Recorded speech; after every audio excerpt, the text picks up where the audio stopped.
Bonjour à tous et bienvenue sur ma chaîne YouTube. Aujourd'hui je vous amène au Vietnam, au milieu des rizières, des paysages incroyables mais aussi des villes très animées et bruyantes au milieu des scooters. Ce n'est pas un mythe, il y a beaucoup de scooters au Vietnam, mais il y a aussi beaucoup à visiter dans ce pays. Alors si vous préparez un voyage au Vietnam, vous êtes au bon endroit. On va voir ensemble 10 incontournables à voir ou à faire absolument. Donc suivez-moi pour une exploration de ce pays entre tradition et modernité. Petite précision avant de commencer, donc dans cette vidéo je vais vous partager 10 incontournables, mais il y a évidemment bien plus d'endroits à voir au Vietnam, c'est un pays qui est immense, tout en longueur, donc il y a aussi beaucoup de temps de trajet entre chaque destination. J'ai sélectionné les endroits les plus emblématiques ou ceux qui m'ont le plus marqué pendant mes voyages au Vietnam, donc vous aurez un bel aperçu de ce que le Vietnam a à offrir et des incontournables à ne pas manquer pour votre voyage.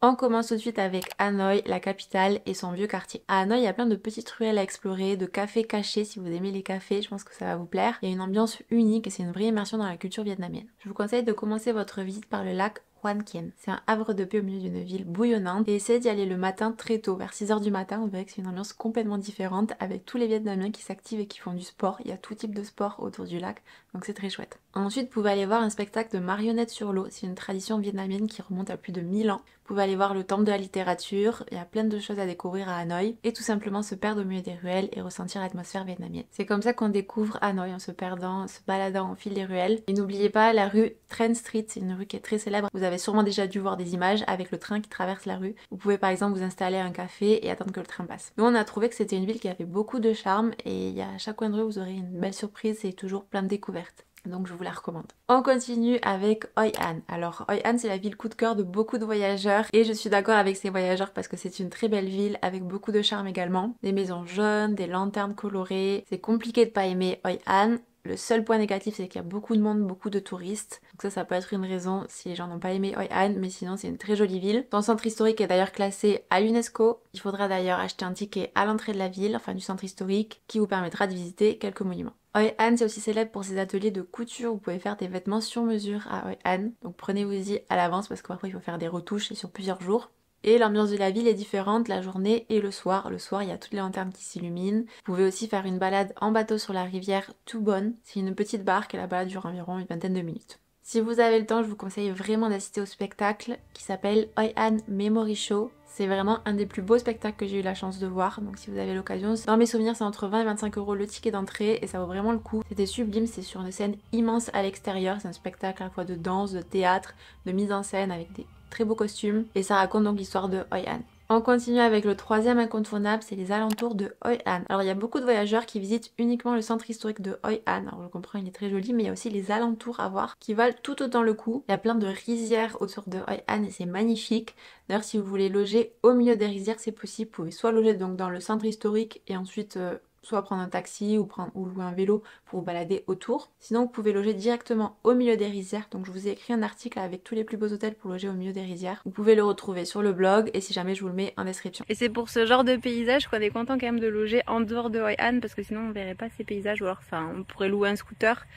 Et ça serait peut-être pas au coucher du soleil en fin de journée. Là comme on habite à côté, c'est pratique de venir ici. Si vous ne savez pas quoi visiter autour de Hoi An, donc vous pouvez vous diriger vers Tra Ke. C'est un village qui est connu pour ses jardins, ses potagers de légumes et d'herbes aromatiques. Et sur le chemin vous verrez des super paysages, des rizières, des buffles au milieu des rizières. Je trouve que c'est vraiment les paysages d'Asie qu'on s'imagine. Enfin en tout cas moi que je m'imagine avec les rizières, les buffles, les montagnes en fond. Des paysages très verdoyants. Vous pouvez aussi vous balader en direction du village de Cam Tan. Alors ce village il est connu pour ses bateaux en bambou rond. Donc ils ont vraiment cette forme particulière, ils sont tous ronds. Et les Vietnamiens les utilisent à la base pour la pêche et là ils les utilisent pour se balader sur les canaux et c'est devenu une attraction touristique où ils chantent, où ils font tourner sur le bateau, vous avez peut-être déjà vu des images. C'est vraiment devenu tout un spectacle, il y a même des chanteurs sur l'eau. Donc à voir si vous voulez le faire, si jamais vous n'êtes pas obligé de le faire, mais vous pouvez simplement vous balader en vélo autour et les paysages sont magnifiques. Nous on a logé dans les alentours de ce village pendant un mois et c'était vraiment génial pour se balader tous les soirs au milieu des rizières. Au week-end on pouvait aller se balader à Hoi An, à Da Nang ou au bord de la mer et c'était vraiment génial. Je vous mets les vidéos si jamais ça vous intéresse, je vous les mets ici, je pense qu'elles vont s'afficher. De toute façon c'est sur la playlist Voyage au Vietnam. Donc vous pouvez vous balader à pied, à vélo ou louer un scooter si jamais vous pouvez conduire un scooter. Et n'oubliez pas de prendre une assurance avant de partir en voyage. Pensez à prendre une assurance voyage, on sait jamais ce qui peut arriver. Je vous mets les infos sur l'assurance voyage qu'on a choisi, je vous mets les infos en description et si jamais vous avez moins 5% en passant par le lien que je vous ai mis. Sur toutes les formules, que vous partiez pour un petit voyage, pour un voyage long terme, il y a différentes formules et c'est adapté à tous les voyageurs. Quatrième incontournable, et pas des moindres puisqu'on va parler de la baie d'Along. Je pense que s'il y a un seul incontournable que les gens veulent voir au Vietnam, c'est bien la baie d'Along. Elle est classée au patrimoine mondial de l'UNESCO, c'est une merveille naturelle. Elle est célèbre pour ses paysages karstiques qui émergent de l'eau. Est-ce que c'est aussi beau en vrai qu'en photo? Oui, complètement, c'est magnifique. Et surtout quand vous vous retrouvez sur un bateau au milieu de ces paysages, sur un kayak aussi, on a fait du kayak au milieu de la baie d'Along, c'était magnifique. Alors pour visiter la baie d'Along, vous verrez qu'il y a plusieurs options. Vous pouvez soit prendre une excursion à la journée, vous pouvez passer plusieurs jours sur la baie d'Along, donc dormir sur le bateau, une croisière de 2 jours, 3 jours. Vous pourrez aussi faire du kayak donc sur la baie d'Along comme on a fait, vous pourrez explorer des grottes. Il faut voir ce qui est inclus dans l'excursion.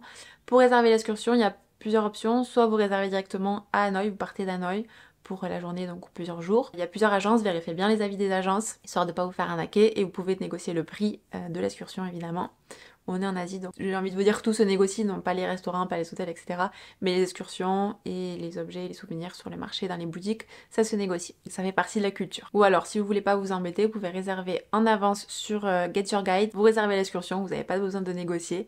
Donc si jamais, je vous mets le lien en description de l'excursion. Cinquième endroit, donc on a vu la baie d'Along et maintenant on va voir la baie d'Along terrestre, ce n'est pas la même. Donc là c'est à Ninh Binh et ça vaut vraiment le coup également. C'est à quelques heures de Hanoï, donc vous pouvez soit loger directement à Ninh Binh, soit loger à Hanoï et faire une excursion comme pour la baie d'Along, classique. Et les paysages de cette région sont vraiment magnifiques avec les montagnes karstiques, les rizières, les rivières, donc les canaux qui passent au milieu des montagnes, c'est trop beau. Donc vous pourrez explorer cette baie terrestre en bateau dans une petite barque avec un ou une capitaine qui rame avec les pieds. Vous verrez, c'est très particulier. Et ils ont beaucoup de force pour ramer avec les pieds. Et vous pourrez ensuite partir en randonnée, donc à pied ou balader aussi à vélo au milieu des rizières. Il y a pas mal de points de vue à faire vu que je vous ai dit que c'était une région avec beaucoup de montagnes karstiques pour justement voir à la vue sur tous les paysages alentours, donc ça vaut le coup. Et là donc on parle de la région de Tam Quoc. On me demande souvent d'ailleurs si la baie d'Along terrestre vaut plus le coup que la baie d'Along classique. Honnêtement, je peux pas choisir. Je trouve que les deux valent le coup, les deux sont magnifiques. Je pense vraiment que les deux sont à voir et l'avantage c'est que vous pouvez visiter les deux depuis Hanoï. Donc si vraiment vous n'avez pas le temps de loger à Ninh Binh, vous pouvez loger à Hanoï et faire une journée de la baie d'Along et une journée de la baie d'Along terrestre. Donc je trouve que ça se fait facilement. Je sais que les trajets au Vietnam peuvent être très longs parce que c'est un pays qui est tout en long. Mais là, l'avantage de ces deux endroits, c'est qu'elles sont pas très loin. Petite pause dans la vidéo pour vous dire de liker la vidéo si c'est pas déjà fait. Ça m'aide beaucoup. Et n'hésitez pas aussi à vous abonner pour voir les prochaines vidéos. Je vous remercie beaucoup et on reprend tout de suite la vidéo. Parlons maintenant du café, puisque le Vietnam est le deuxième producteur au monde de café. Et ici, le café se déguste de 1000 façons, avec des recettes plutôt particulières, vous allez voir. Mais je pense que si vous allez au Vietnam, c'est à goûter. On commence avec la recette la plus étonnante, le café à l'œuf. Oui, j'ai bien dit, de l'œuf dans le café. En vietnamien, ça s'appelle café trung, je vous l'écris ici. Je vous l'accorde, c'est très surprenant, mais je vous promets que c'est bon, il faut que vous le goûtiez. Évidemment, ils mettent pas un œuf comme ça dans le café. C'est plutôt sous forme de mousse onctueuse avec du jaune d'œuf, du lait concentré et du sucre. Donc par contre, si vous n'avez pas le sucre, c'est quand même très sucré. Et c'est pas un café qui est léger, c'est un café plutôt gourmand. Et il est né à Hanoï dans les années 1940. Deuxième recette de café surprenante, c'est le café salé. En vietnamien, je vous l'ai écrit ici, ça se dit café muoi. J'espère que je le prononce bien. Je vous garantis pas à 100% la prononciation. Vous pouvez le retrouver sur les cartes, mais souvent c'est traduit en salted coffee, café salé donc. C'est une spécialité de Hue. Et le sel en fait qui est rajouté au lait concentré, ça renforce le goût du café, les arômes du café. Et ça va même donner une petite touche caramélisée. Donc c'est pas mal. C'est vrai qu'au début quand on voit café à l'œuf, café salé sur la carte, c'est plus ragoûtant, mais je trouve que c'est pas mal. Cette recette c'est plutôt pour les amateurs de café assez corsé. Moi c'est pas mon préféré c'est le suivant, vous allez voir. J'ai nommé le café à la noix de coco. Alors celui-ci c'est le meilleur et c'est vraiment mon coup de cœur. Donc là c'est le café Doua. C'est un mélange de café, de lait concentré et de glace à la coco. Ils mettent une boule de glace à la coco, c'est trop bon. Ça c'est vraiment le café pour les gourmands et ceux qui aiment la noix de coco donc. Et ensuite vous avez le classique au Vietnam, c'est le café Soda. Je regarde sur le côté parce que j'ai mon écran donc je me suis noté les noms en vietnamien pour pas oublier. C'est un café glacé au lait concentré, donc simple et efficace. On continue cette fois-ci avec le sud du Vietnam, direction le delta du Mekong. Donc là vous allez découvrir une toute autre facette du Vietnam avec des petits villages, des marchés flottants, des balades au milieu des canaux, en vélo, à pied. Vous pouvez faire aussi des tours en barque. Et c'est d'ailleurs une des meilleures façons de découvrir cette région, c'est de faire un tour en bateau, en petite barque. Donc ça c'est pour les lève-tôt parce que ça se fait surtout au lever du soleil, parce que le matin il y a des marchés flottants et notamment le marché flottant de Can Tho qui vaut vraiment le détour. Donc déjà le matin au lever du soleil les lumières sont magnifiques, donc juste pour ça le tour en barque vaut le détour. Mais ensuite il y a le marché de Can Tho, c'est vraiment l'un des plus célèbres du Vietnam, où vous verrez des petites barques mais aussi des gros bateaux qui tiennent des perches avec l'aliment qu'ils vendent au bout de la perche. Donc ça permet aux vendeurs de montrer ce qu'ils vendent. C'est assez unique, j'avais jamais vu ça ailleurs. Il y a aussi d'autres vendeurs dans des petites barques qui s'accrochent à votre barque pour vous proposer leurs produits. Il y a des stations essence sur l'eau. C'est vraiment une vie autour de l'eau. C'est hyper chouette à voir. C'est vraiment un incontournable selon moi au Vietnam. Par contre, c'est au sud du pays, donc c'est très loin de Hanoï, de tous les endroits qu'on a vus auparavant qui sont plutôt vers le nord du pays. Donc à voir si vous avez le temps.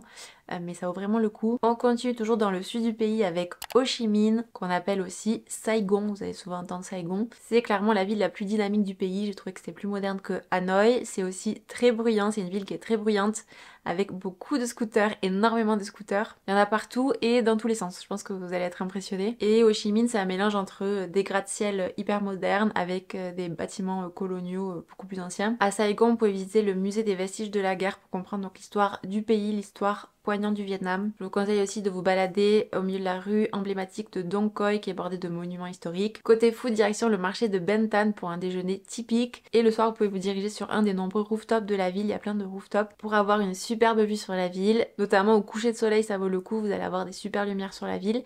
Et c'est le moment où la ville va commencer à s'illuminer, donc vous avez la transition entre jour et nuit qui est magnifique à voir. Donc en quelques mots, Ho Chi Minh c'est un mélange entre chaos et modernité. À choisir entre les deux plus grandes villes du pays, mon cœur va vers Hanoï, j'ai préféré le charme de Hanoï. Donc à choisir, je choisirai Hanoï, mais si vous avez le temps, je vous conseille quand même de visiter les deux. 9e incontournable, ce sont les spécialités culinaires. Vous ne devez pas aller au Vietnam sans goûter aux spécialités. Chaque région a ses propres spécialités, mais il y a des plats qu'on retrouve dans tout le pays. Je pense notamment à la soupe pho. Impossible de repartir sans avoir goûté cette soupe typique vietnamienne, de toute façon vous allez la retrouver partout. C'est une soupe de nouilles parfumée, soit au bœuf, soit au poulet. Vous pouvez en retrouver dans les restaurants, dans les échoppes de rue, un peu partout. Ouais, on parle de nourriture et j'ai faim, j'ai le ventre qui gargouille. Ensuite, vous pouvez goûter au bun cha, donc ça c'est un plat typique de Hanoï, avec des boulettes de porc grillées, des nouilles de riz et des herbes fraîches. Ensuite, évidemment, nous avons le fameux banh mi. Le banh mi, donc c'est un sandwich, c'est un incontournable de la street food et vous allez en retrouver un peu partout dans le pays, dans des petits stands de rue. Donc c'est une baguette avec de la garniture qui varie selon les endroits, les restaurants et les régions aussi. Mais en général, on retrouve du pâté, du porc rôti, de la coriandre, du piment et des crudités. C'est un peu sombre là, non? On est en train de... J'allume mais je sais pas si c'est mieux. J'espère que c'est pas trop sombre. À Hoi An, je vous conseille de goûter le Khao Lao, c'est la spécialité de Hoi An. Il y a le Khao Lao et les White Roses, les roses blanches, qui sont comme des dumplings avec des crevettes il me semble à l'intérieur. Et le Khao Lao, c'est des nouilles très épaisses avec du porc grillé et des herbes dessus. Sur les marchés, il faut absolument que vous goûtiez aux fruits. Il y a plein de fruits qu'on retrouve pas en France ou alors on les retrouve mais en très mauvais état, ils n'ont pas survécu au trajet. Donc là il y a vraiment plein de fruits à goûter en Asie et donc spécialement là au Vietnam. Je vais vous donner ma sélection de fruits à goûter. Donc il y a les mangoustans, il y a les litchis, il y a les ramboutans, il y a les longanes, les fruits du dragon. Fruits du dragon rose c'est meilleur que les fruits du dragon blanc à l'intérieur. À l'extérieur ça va être le même fruit donc vous pouvez demander si à l'intérieur il est rose ou il est blanc. Et également les fruits de la passion qui étaient très bons au Vietnam. Donc voilà, je viens de vous faire ma liste de... c'est tous mes fruits préférés. À part les fruits du dragon, c'est pas mon préféré parce qu'il a pas trop de goût. Mais c'est quand même sympa à goûter avec cette couleur rose flash. Bon, pour le dernier incontournable, c'était dur à choisir parce qu'il y a encore plein d'endroits à voir au Vietnam. Je pense notamment à Hue, à Dalat, à Da Nang, à Sapa. Da Nang où on a passé un mois donc au Vietnam. Après avoir passé un mois à Hoi An, on a passé un mois à Da Nang, deux villes qui sont pas très loin d'ailleurs. Vous pouvez retrouver les vidéos, je vous les mets donc ici. Donc on était en tant que digital nomade, on travaillait la journée et on allait visiter en fin de journée ou le week-end. Il y a aussi les dunes de Mui Ne. Mais aujourd'hui j'ai décidé de vous parler du parc national de Phong Nha Ke Bang. C'est trop dur à prononcer les noms vietnamiens. C'est un trésor naturel situé au centre nord du Vietnam, inscrit également au patrimoine mondial de l'UNESCO. C'est un endroit magnifique réputé notamment pour ses grottes et ses paysages karstiques. Donc si vous aimez les paysages naturels, c'est vraiment un incontournable au Vietnam. Cet endroit est surtout connu pour sa grotte, c'est la plus grande grotte du monde. Elle s'appelle Son Dong. Je vous l'écris ici. Il y a aussi d'autres grottes à visiter dans la région. Il y a des rivières souterraines et il y a plein de balades de randonnée à faire dans la région. Donc là, ça change des villes vietnamiennes. Vous serez dans une ambiance beaucoup plus calme. Il n'y aura pas tout le bruit constant qu'on peut avoir dans les villes, notamment avec les scooters, les véhicules, etc. Je pense que ça fait du bien aussi et ça change, donc ça c'est plutôt pour les amoureux de nature. Dites-moi en commentaire quand est-ce que vous partez au Vietnam, si vous partez bientôt, et quel incontournable vous donne le plus envie de visiter, si vous avez déjà fait un peu votre sélection et votre itinéraire de voyage. Et n'oubliez pas de liker la vidéo et de vous abonner pour de prochains conseils voyage, de vlog voyage, tout autour du voyage. Je vous dis à très bientôt dans une prochaine vidéo. Des bisous, ciao ciao.